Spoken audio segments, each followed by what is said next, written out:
Hi there, this is RV Jerry, and this is part 3 of the rebuilding this old truck. You can see as I got it was in pretty tough condition. I'm showing you here some before and after pictures of um, the work that I did on it. The bed before, took a lot of navel jelly and grinding with the wire wheels to get the rust out. Holes on the side of the pickup bed there, little body putty. This right fender was the real problem. Pretty much unstraightable, but see the new one fits much better. It was pretty rough. I couldn't find a brand new one, but I found a used one. I had to drive 75 miles up the road to get it, but that's real good. The dings and the grill here, could have done without those things. But I had the grill and all that off, so pounded from the inside out and some putty on the outside. This guy must run into a pole. Rust in the bottom's common, and just take a wire brush and navel jelly. The floors were the hardest. A lot. I must have spent 3 days on the floors with navel jelly and wire brushes, and then had to go back in with metal plates and fiberglassing. Yeah, it turned out pretty good.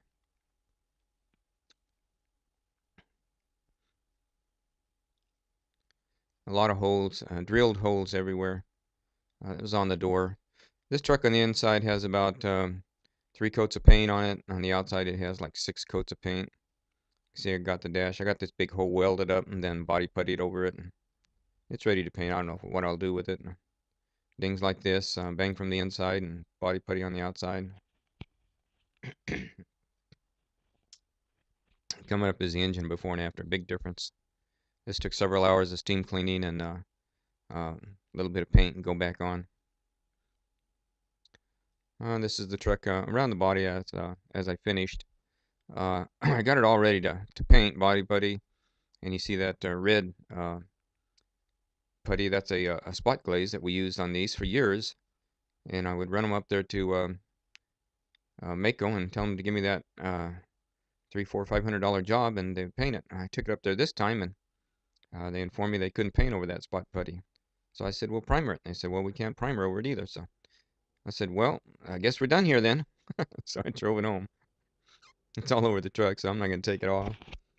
Um, I'm thinking I'm gonna end up doing one of those Rustola jobs like you see on YouTube. It's just an old truck, and it's just to move this RV in and out.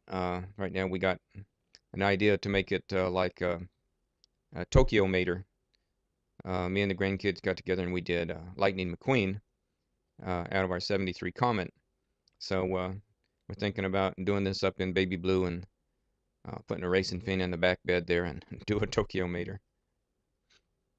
Anyway, that's it. Coming up here is the end of part 3.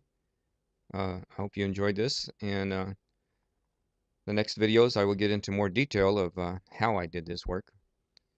So I hope you enjoyed watching this, and I hope you watch some more. Thanks a lot, and come back again. Thank you.